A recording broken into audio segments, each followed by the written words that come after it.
Okay, so this video we talking about how to actually achieve your goals.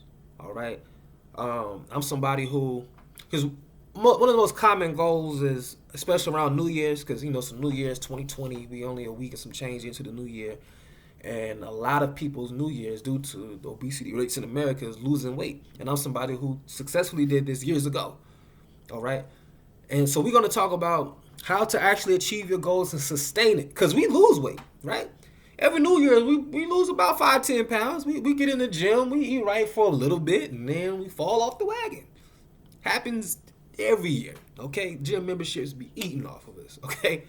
Uh, Everybody eat off of us because we eat.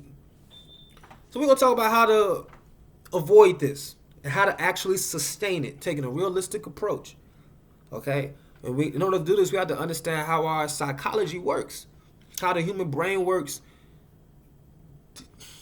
So the best way to think about it, and this is not that far off, actually, but that'll lead to a whole nother conversation. We're kind of like robots. Like our brain is like an input-output thing. We're not, I say this all the time, we're not logical beings, we're biological beings. Okay? And we have triggers. This is how I'm gonna tell you how fucked up our brain is. Okay?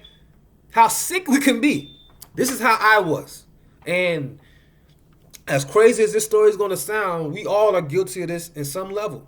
And this happens to us, maybe not all the time as consciously, but this situation is super obvious. Okay, so check this out. Years ago, a documentary about McDonald's came on, right? It's on CNBC, one of my favorite channels to watch. At least at this point in time it was. A documentary on McDonald's was on. And the purpose of the documentary was how bad McDonald's was. How McDonald's kills us. The nasty things that they put in the food. How it's fake food. That's what the documentary was about. It was like exposing McDonald's. Okay? I was well aware of this. Like, I had already watched the segment before a commercial break came on. And I'm like, yo, McDonald's is foul. You know what my next thought or craving was? I said, yo, I need to go get me some McDonald's right quick so I can finish watching this. I actually went to McDonald's after that. Got me 3 McChickens, a supersized fry, and some sweet tea. Facts. I did that. Now, hopefully everybody ain't that level of sick, but that's how crazy this shit can get. Their marketing was so on point with their colors and things of that nature. It triggered that type of craving. This is how you know we be slaves to shit. Now, everybody may not be as conscious of these situations. She may not be that obvious, but the very fact that we continue to drink alcohol as excessively as some of us do, the fact that we continue to eat the type of foods that we eat, everybody pretty much agree pork is fucked up. We may not all agree on meat, but majority of us agree on pork. We all agree on like chips and candy and shit like that and donuts, but we still eat it. How much worse is it to go eat a donut knowing that you need to lose weight or knowing that you have type 2 diabetes? How much worse is it when you know better to do it than it is to like have the documentary on as it's telling you to eat it right then and there? Like, how much worse is it really? Like, you might like the McDonald's story I shared with you. I'm like, yo, he was crazy, but you do the same thing. What's the difference between the documentary being on and not on if you still know better? You feel what I'm saying?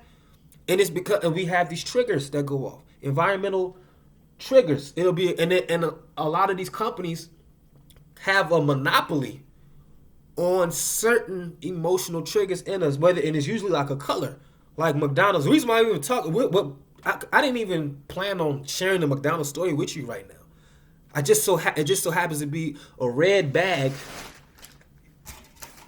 and a jar of yellow lemons by me, red and yellow McDonald's. I don't know for certain, I'm willing to bet that's what even triggered that story to begin with. This is what I'm saying. It's still in me to be reminded of the shit.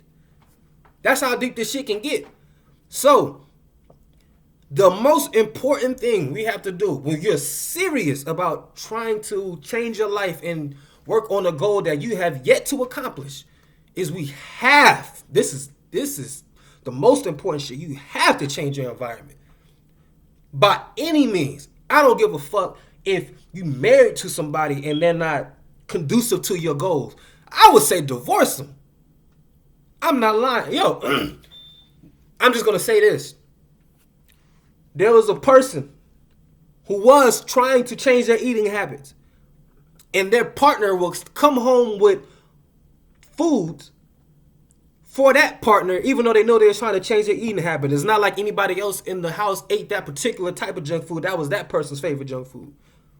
But the other person would still bring them that type of food when they know when they was trying to change it. Shit like that. This shit, I mean, depending on how serious you take your health. And if you gotta actually, this is when we gotta really get honest, and this is when we really get to talk about what love really is, right? And have a knowledge of self and all of that. This is when the conversation gets a little deep and a little too uncomfortable for people. But how much can somebody really love you if they don't support a goal that's in your better interest? You have to separate yourself.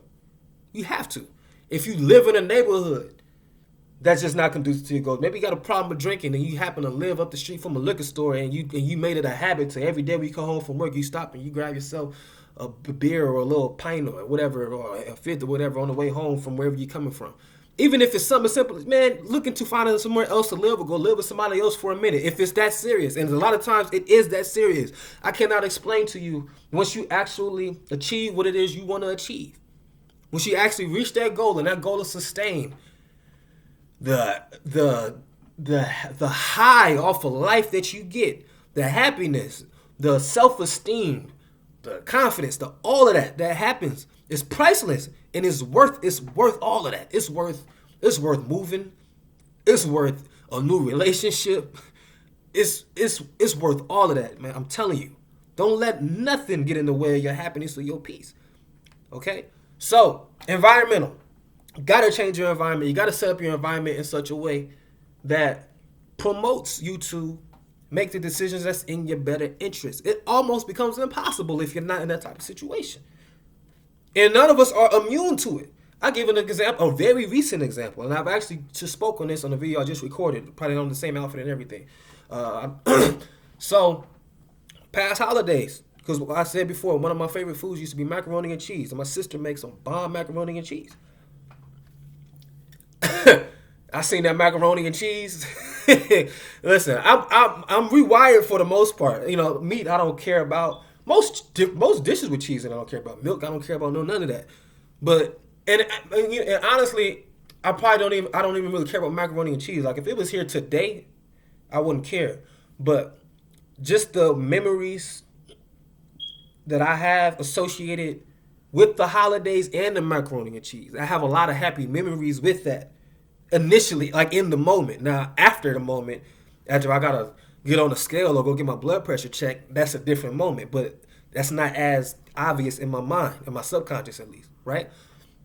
But since it was Thanksgiving, and that was one of my favorite foods, and my sister made it, and it's right there, and everybody talking about how good it is, it triggered something in my brain. I said, well, let me just get a little scoop. And I had a couple servings. That's a prime example. But 363 days out of the year, because we had it Christmas too, okay? So that was the 2 days we had it. But 363 days out of the year, macaroni and cheese is not even around me. Let alone, and even if it is around me, I haven't built up years of developing this strong association with pleasure and happiness in this day, in this food. You feel what I'm saying? I used to even like eggnog. I don't think about eggnog until the holidays come around. But I can still see eggnog at the store in the middle of April. Don't make no difference because it's that time of year doesn't have that. And that's what I'm saying. That's how complex the human brain could be. We're not in control of yourself. You're not in control of yourself like you think. So now the question becomes, if you're not in control of yourself, then what is in control of yourself? Who is controlling you? What is controlling you? Okay? And the most tangible answer to that is hormones, neurotransmitters. Whatever hormones is being produced, whatever neurotransmitters is being produced, and depending on which synapses and all that they're traveling through, that is going to influence your emotions, thus will influence your behaviors, because we all make emotional decisions. Okay, for how logical you are, if you're making decisions that happen to line up with your logic, your emotions just so happen to be there as well. Okay? That's usually how that works. So we got to set up an environment that's conducive to our goals. All right? So, for example, what can we do for this, right? Like for working out. What I do now, and I recently just started this because I be like, y'all need to start working out consistently. I do some shit here and there. Y'all probably seen some videos of me doing, some push-ups or something like that. But I work out like once a month. You know what I'm saying? I don't go in like I should. That's changed recently though. So what did I do? I got a set of dumbbells. I set them on the ground. They're on so as soon as I get out of bed, all I see is a floor and some dumbbells. That triggers, let me just get a set in or something. Also what I do, and I had the pull-up bar. I have it like right over the doorway of going to the bathroom, or any doorway that I go into a lot. Maybe if I spend a lot of time in the living room, I put it in that doorway. So as I go in there, I see that, okay, let me get in a couple steps right quick. And then guess what? This is another jewel. If you feeling depressed or you're down and out, just do this. And the more depressed you are, I understand it could be difficult. As simple as it's going to sound, I know how difficult it could be because I've been there. But if you just get up and do, whether it's a set of jumping jacks or do a set of push-ups, do some type of exercise, just do 1 or 2 sets. That will change your whole shit. If you feeling depressed to the point you can't get out of bed, just do the push. Don't just do the push-ups or just do the jumping jacks or whatever's gonna get your heart rate going. Just do it. Just at least 1 set. Just at least 1 set. That's gonna That's gonna change the whole neurochemistry in your body. Because we gotta understand, we're dealing with neuro and body chemistry. So when you're depressed, it's a certain balance of neurochemistry going on in your biochemistry. All the neurochemistry and biochemistry is the same shit. It was redundant terms if you ask me. But hey, I'm no neuroscientist, nor am I a biologist, okay? But I doubt that they will disagree with me unless they're being super technical, okay? So once you change your biochemistry, bust a sweat. Because once you start doing a push-up or you start doing a jumping jack, shit inside your body has to change, has to rearrange itself. Oh shit, okay, we doing something. Okay, let's crank out some endorphins or something. We gotta do something to keep this going. It has to change. It's impossible for it not to change. It has to. That's just the way life works. So now that'll rearrange your neurochemistry, which can and often does get you out of that depressive state. And actually what happens is you kind of want to do more because you get a little high from it when the endorphins come out. Like sometimes let me do this little 25 push-ups or something right quick. And that's all I'll be planning on doing for the day. Next thing you know, I done did like 8-10 sets throughout the day just because it's almost an addiction you get to it. This is why people be addicted to the gym, especially if they like got like a lot going on in their life that they maybe even need some therapy for. You'll find once these people reach the gym and they like get over that little hump, they even become addicted to the gym, and the gym is all they do. And sometimes, very rare. So I don't want to say this is a bad idea because it's a good thing to be addicted to, but I am aware of cases where it became like, get out the gym. Like you can't exercise anymore. But it's rare when it gets that crazy, but it can get that crazy. But that's a much better addiction to have, especially if you're somebody who's trying to deal with your health and your weight and things like that. Get addicted to the gym. It could be addicting. Okay? So, change your environment. Like I said, I set up the dumbbells. It just makes me think exercise or do something. All right? Or in the kitchen.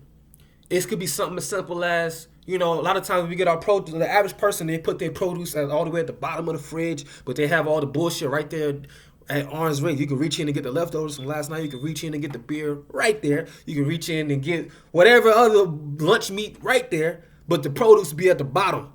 That's more work you got to do. Put the produce right there where you can reach in and grab it. Or maybe even put it on the kitchen table or the island or whatever, however your crib is set up. Put it somewhere where it's easy to reach, where you just grab an apple just cuz. It'll be all kind of times I'll go somewhere. I may go to my mom's house or something like that. She'll have like the fruit just sitting out there on the island. I just grab it just because I'm standing there. Boom, just like that. I just ate an orange for no reason. Got all the vitamin C I need for the day, which is going to help me deal with the iron in my body and all of that. Because a lot of times the people who are iron deficient or something like that, they just need more vitamin C to deal with the iron. Okay?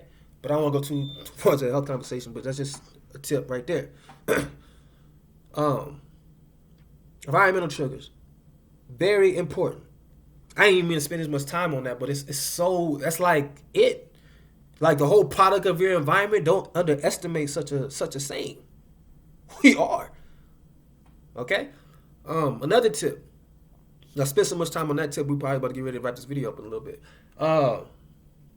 And it's not even like these tips. You probably heard these things before, but maybe you didn't understand how profound it was, or maybe you're sleeping on it. Maybe you just need to be reminded of it. Set up your environment so you can succeed by any means. I don't care what you got to do if it's that important to you. Which leads us to the next thing. Remember why you're doing it.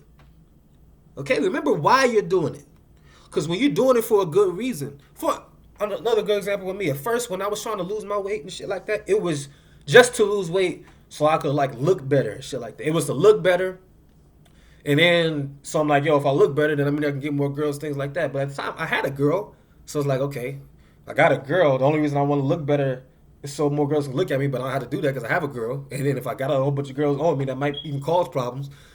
So the why didn't become important. You feel what I'm saying? I didn't care. I personally didn't care enough about how I looked just for myself to eat right.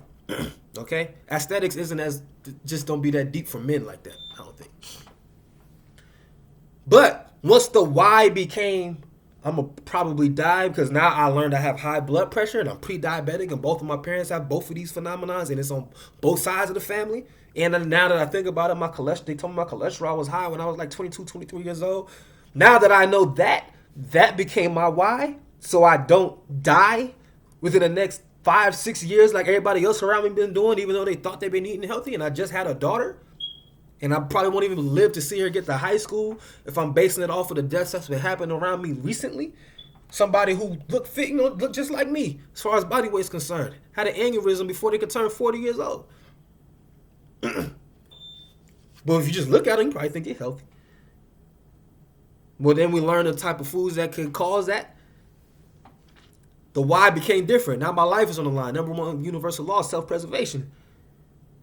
So now we have to, and also the fact of the matter is we're more driven by fear than we are by wanting to attain something. So we have to figure out the why. What's the worst case scenario, worst likely case scenario on that why, and then we run away from that. So if your why is, like my why is, I didn't want to die of a heart attack in my goddamn 30s. So I'm running from that. That scares me. I don't want my daughter to grow up without a father who died at such a young age. I'm running from that. I'm not really running to good health. I'm not really running to looking good. I'm running from death. And I'm running fast as fuck. I went all the way whole food, plant-based vegan. You know what I'm saying? And if y'all knew me before, y'all know how, man, you could not, ain't no way in hell you could have told me I was going to be a vegan 6 years ago. Okay? Or if it's some money, most people who be rich as fuck, they came from some very impoverished situations. Like Jay-Z is not running to $1 billion. He's running away from Marcy Projects. Okay? Mike Tyson wasn't running towards being a heavyweight champ. He was running from a nigga ever being able to put his hands on him again and get away with it because the nigga used to get bullied when he was younger. You feel what I'm saying? So we gotta frame it like that in our mind. We're more driven by fear than attaining something. That's just the way our brain works because number one, universal law of self-preservation. So when we find a situation that threatens our life and our livelihood, we need to acknowledge how our goal relates to that, understand the reality of it being able to happen, especially if you continue on a certain course or how the course you're on could lead you, it's likely to lead you towards a course that'll have you in your worst fears. Once you acknowledge that and then you set that up in your brain, you're able to run away from your fear successfully, which by default leads you to success. Facts. Okay? So that's how we're going to sustain our New Year's resolutions for 2020. I'll tell you something else. Another reason why we fail at our New Year's resolution. And it's funny because I actually said this a few years ago. I got it on my Instagram. But lately it's been more popular, so you probably heard what I'm about to say. This is the season of death. Okay? This is not the time to be sowing new seeds like that. Now, don't get me wrong, because the only time is now. So I'm putting it out. I'm still putting this video out now because I know people make their goals around there. And I ain't about to say, well, yo, just wait till March. You might die till then if your situation's crazy enough. Or you might be under a bridge by then if your situation's crazy enough. So the only time is now. But the best time is when now happens to be in the spring. Okay, that's I started my journey in the spring. It started mine in April. Okay, one of my 3-day fasts, April 12th and April 15th is when I guess you could say I really became a vegan April 12th because I didn't eat nothing for 3 days. And the 15th is when I started eating again. Okay, springtime. I was an April fool. How about that? Okay, this is the season of death. So it's not the best time to be setting new goals. The only time is now. But I'm just saying you need to be conscious of that so you can understand the forces that's working against you. One of the forces is your lack of sunlight. The sun is shining today. I'm about to go outside soon. Just because the sun is out. Actually, it looks nice as hell out. If I didn't know any better, I'd say it's 70 degrees out right now. I don't know. But sun, you need that sunlight, okay? The sunlight is going to help you produce serotonin, which is going to keep you in a good mood, which is going to make you want to do good things to yourself. Also produces ATP, which is adenosine triphosphate, which is the type of energy we burn through when we are our willpower. That's why that's the best time to start new things in spring, when new life begins. And I could do a whole other video really going into the science of that. But, yeah, man, I think I only had time to give y'all 2 tips because I was going in. Y'all see the most important thing is environment. You know what I'm saying? Environment, them triggers. You got to set that up right. And we have to frame in our mind. We have to kind of trick ourselves. We got to understand, like, when you look at your flesh and even your actual brain is like not a part of yourself. Because once again, I say if you're not in control of yourself, what's really in control of yourself? Right? So now you understand that you are not your body, nor are you your brain, but you control it. You feel what I'm saying? And when you become conscious of that, then you understand, well, how do I control it? Oh, we have hormones and neurotransmitters. Okay, so what hormones do I need to offset for me to feel this way so then I could do this? Or what hormones do I need to keep at bay to make sure I don't feel a certain way so that I don't do this? You feel what I'm saying? When you look at it like that, sky's the limit, man. So I think that's going to conclude this video. FreedomOverFailure.com. Make sure y'all log in, check in, subscribe to the mailing list for books, courses, and all of that. You get all that from the website as well. Follow me on Instagram. Stream my shit on Spotify, Apple Music, and all of that. And yeah, check y'all on the next one.